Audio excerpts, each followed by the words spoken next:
이카운트에서는 연말정산 시 4대 보험 및 주택, 신용카드 등의 소득공제 항목을 적용하고 입력할 수 있습니다. 소득공제는 세무, 원천징수, 연말정산, 정산내역 등록 수정으로 오셔서 연말정산하고자 하는 사원에 정산내역 등록 하단 등록 버튼을 클릭해 주시고 소득공제 아래에 있는 건강, 고용보험료, 주택자금, 그 밖의 소득공제를 봐주시면 됩니다. 우선 건강고용보험료부터 보겠습니다. 수정 버튼을 클릭했을 때 나오는 이 금액들은 1년 동안 급여대장에서 입력했던 4대 보험 관련 금액 또는 간소화 PDF를 업로드한 금액들을 그대로 가져오기 때문에 특별한 사항이 없다면 수정하실 필요는 없습니다. 다만 급여대장의 금액대로 반영하고자 하신다면 하단에 급여내역 불러오기를 선택해 주시면 됩니다.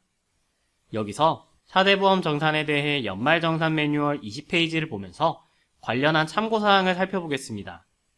매뉴얼 20페이지 하단 참고사항 두 가지를 보겠습니다. 먼저 국민연금보험료, 건강보험료, 고용보험료는 어느 항목에서 금액이 반영되는지를 많이 여쭤봐 주시는데요. 4대 보험 관련 금액들은 급여대장에 입력된 건강보험료, 고용보험료, 국민연금보험료, 그리고 건강보험료 정산, 고용보험 정산 금액들이 입력됩니다. 특히 건강보험료에 장기요양보험료와 장기요양보험료 정산 금액도 합산되어 입력됩니다.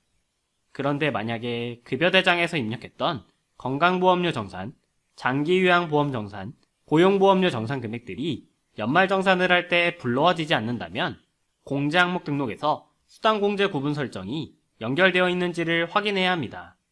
수당공제 구분 설정은 관리, 급여관리, 기본사항 등록에 공제항목 등록으로 들어오셔서 우측 상단 옵션을 클릭하고 수당공제 구분 설정을 클릭합니다. 그리고 이 구분 옆에 연결 항목에 해당하는 항목들이 잘 연결되어 있는지를 확인해야 합니다. 아무리 공제 항목 등록에서 항목 이름이 건강보험료 정산이어도 연말정산 혹은 중도정산 등 세무 관련된 메뉴에서 자동으로 금액이 반영되지 않기 때문에 해당 사항을 반드시 연결해 주셔야 합니다. 다만 연말정산을 하는 시점에서 뒤늦게 수당공제 구분 설정을 하시려면 입력된 2025년에 급여대장을 전부 수정하셔야 되기 때문에 이번 연말정산 때는 해당하는 금액을 연말정산 내역에서 수기로 작성하시고 26년 급여대장부터는 연결을 통해 정산 항목을 활용해 보시기 바랍니다. 두 번째로 연말정산 간소화 PDF를 올렸을 때의 금액과 급여대장의 금액이 다를 때 어떤 기준으로 금액을 입력해야 되는지 많이 여쭤봐 주시는데요. 이때에는 이카운트에서 입력하신 급여대장상의 금액이 기준이 되어야 합니다. 간소화 PDF상에서는 공단에서 고지되었던 기준소득월액 또는 보수월액 기준으로 금액이 입력되기 때문에 실제로 공제가 있었던 급여대장을 기준으로 연말정산을 반영하셔야 되는 점 참고 부탁드립니다. 다시 이카운트로 돌아가서 두 번째 주택 관련 소득공제를 보겠습니다. 주택 관련 소득공제는 주택임차 차입금 원리금 상환액과 장기주택 저당 차입금 이자 상환액이 있습니다. 먼저 주택임차 차입금 원리금 상환액, 즉 전세담보대출에 대한 원리금 상환액은 이자와 원금에 대해서 40%의 금액까지 공제할 수 있습니다. 이때 원리금 상환액에 원금과 이자 상환액을 모두 적어주시면 되는데 예외적으로 대출기간이 아닌 거주자 개인에게 차입하는 경우에는 총급여 5천만 원 이하인 근로자만 공제 가능합니다. 그 다음 장기주택 차입금 이자 상환액을 보겠습니다. 장기주택 저당 차입금 이자 상환액은 주택담보대출금에 대한 이자를 얼마나 상환했는지, 언제 차입했는지에 따라 공제 한도와 공제율이 매우 다르고 세분화되어 있습니다.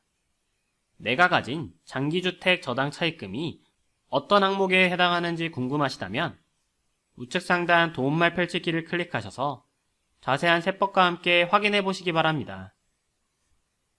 그 다음으로 그 밖의 소득공제에서 주택마련저축과 신용카드에 대해 알아보겠습니다. 주택마련저축은 청약통장에 납입한 금액 중 300만원까지 40%를 공제해주는 항목인데요. 저축 구분에는 내가 가입했던 통장이 어떤 종류인지, 가입 시기는 언제 가입했는지, 내가 청약 통장을 가입한 금융기관이 어디인지를 선택하시고, 계좌번호를 작성하고, 불입금액에는 1년 동안 납입한 금액을 입력해 주시면 됩니다. 추가로 주택마련저축의 소득공제액과 주택임차 차입금 원리금 상환액의 소득공제액은 합쳐서 400만원이 초과할 수 없습니다. 또한 주택마련저축은 총급여 7천만원 이하인 근로자에게만 적용 가능합니다. 여기서 개정된 사항에 대해서 안내해드리면 세대주의 배우자 역시 공제 가능한 점 참고해 주시면 되겠습니다. 마지막으로 신용카드 소득공제에 대해 알아보겠습니다.